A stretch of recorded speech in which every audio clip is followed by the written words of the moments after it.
আপনাদের ধন্যবাদ, আপনাদের আরো হোক আরো হোক আরো হোক, আপনাদের ধন্যবাদ। সেদিনকে বলে গেছে, আজকেও এসে গেছে। আমি ভাবলাম কি ও না আর আসবে। কেমন আছো বলো? শরীর ভালো না গো। কেন, কি হলো আবার? কি হয়েছে, এই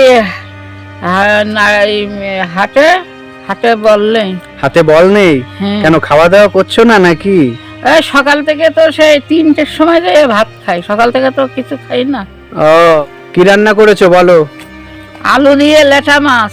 আচ্ছা, তো বাজার কে করে দিল? আমি করেছি, কে করবে? আমার বাজার করার লোক আছে। তাহলে ভাই সুস্থ আছে আগের থেকে? ডাক্তার দেখাচ্ছ কি? না, ডাক্তার কিছু দেখাই না। পয়সা কোথায় পাবো দেখাবো যে? তা আগে যেদিন পয়সা দিয়ে গেছিলাম, কি করেছো ওই পয়সায়? ওই পয়সায় 3 কিলো চাল কিনলাম। তাতে হয়েছে? আচ্ছা, খুশি হয়েছিলে? হ্যাঁ। এই হচ্ছে ঘরের পরিস্থিতি।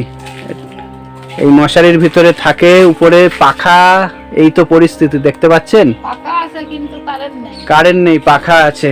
আর এটা মাটির ঘর, প্লাস্টিক দিয়ে ঘেরা, খুবই খারাপ পরিস্থিতি। অন্ধকারে দিন কাটাচ্ছে, কারেন্টও নেই না ঘরে।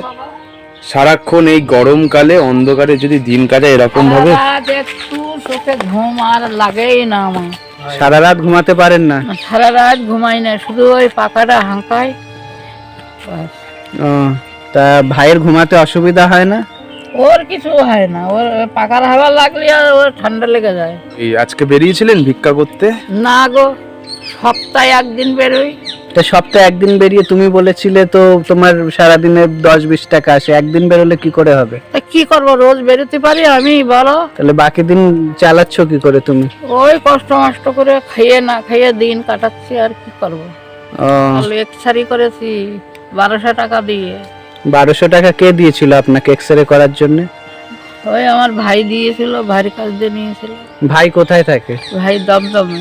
দমদমে? নিজের ভাই? নিজের ভাই, ওই একটাই ভাই আমার। মানে আত্মীয় স্বজনের মধ্যে ভাইটাই যা একটু দেখে, আর কেউ দেখে না? না, কেউ আসেও না। এই ভাই হসপিটালে নিয়ে গেল বারাসাতে, এই আরজি কলে। ভালো আছো? হ্যাঁ, কত মিষ্টি ছেলে ও। কিন্তু সত্যি কথা বলতে, ভগবান যে এইভাবে ওকে রাখবে, সত্যি এটা খারাপ লাগে না এগুলো? খুবই দুঃখের একটা বিষয়। আবার কাঁদবে। মানে আমরা চলে গেলে কাঁদছিল? এই হচ্ছে বাড়ি ঘরের অবস্থা, প্লাস্টিক দিয়ে ঘেরা, খুবই কষ্টে দিন কাটাচ্ছে ইনারা। আর এই রেল কোয়ার্টারের পাশে থাকে, আগে তো এখানে থাকতো, এখন এই রেল কোয়ার্টারের পাশে ঝুপড়ি, মানে প্লাস্টিক বেঁধে থাকছে। যাও, খারাপ তো লাগছে। এই ঘরটা আপনাদের কে বানিয়ে দিয়েছিল? ঘরটা জন ধরে বানিয়েছিলাম। জন ধরে? হ্যাঁ, 500 টাকা করে দুজনে 10,000 করে, এই 500 টাকা করে 1000 করে দিতে হতো। 3 দিন ধরে বানাইছে। আচ্ছা, এই ঘরটা তো আমি আরে কোথায় পাবো টাকা বলো? আমি কোথায় পাবো? আর এই ভিক্ষা করি তো এখন তো লোক দিতেই চায় না, দেয় না, বলে কি যাও যাও যাও। কেউ নেই বাবা পৃথিবীতে, আর কেউ নেই। আমার ওই ভাইটা আছে আর এই ছেলে, আর কেউ নেই। ভাই আসে মাঝে সাঝে? মাঝে সাঝে না গো, ওর তো সংসার আছে, ছেলে মেয়ে আছে, তাদের দেখবে না আমার দেখবে। তাই বলছে কি আমি আর আসবো না। আমি আসছি না, তো যা, তো যা, চলে যা। জল ওঠে তো, সে হাঁটু সমান করে জল হয়ে যায়, জিনিস কোথায় রাখবো, এই হয়। আর এই যে মেজে ঘুরে দিয়েছে, এখন যে কি হবে জানি না। বর্ষাকালে তো খুবই অসুবিধা। অসুবিধা মানে এখান থেকে এত জল থাকে, এখান থেকে হাঁটু জল হয়ে যায়। হ্যাঁ, বেশি হয়। তাহলে ভাইকে নিয়ে এই হুইল চেয়ারে ভাইকে নিয়ে বেরোবেন কি করে আপনারা? বেরোতে পারি না তো, বেরোই না সে সময় তো বেরোই না বাবা, সে সময় বেরোতে পারি না। তাহলে ওই জলের মধ্যে টাকা পয়সা না আসলে তখন খাচ্ছেন কি করে তাহলে? কি করবো বলো, না খাইয়া মরতে হবে, আর কি করা যাবে।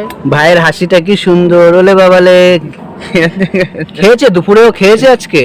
এখনো খাইনি?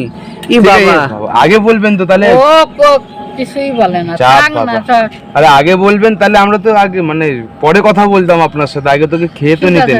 বাবা, আয়ের গায়ে রক্ত হবে ল্যাটা মাছ খেলে, তাই তো বাবু? তোমার মা রান্না করেছে, আলু দিয়ে ঝোল করেছি। যাই হোক, ভগবান তোমাকে ভালো রাখুক ভাই, সেটাই বলবো। বলে কি যে ঠাকুর যা রোগ দেওয়ার আমাকে দিও, ওকে যেন কিছু দিও না, ও যেন সুস্থ থাকে। আমি তাতে শান্তি পাবো। মায়ের মন কি আর মানে, এটা তো বুঝি, স্বাভাবিক। তো এই টাকাটা আপনাকে দিলাম, ঠিক আছে? ভালো থাকবেন। ঠাকুর তোমরা ভালো থাকো, ঠাকুর তোমাদের আরো হোক, আমাকে দিও।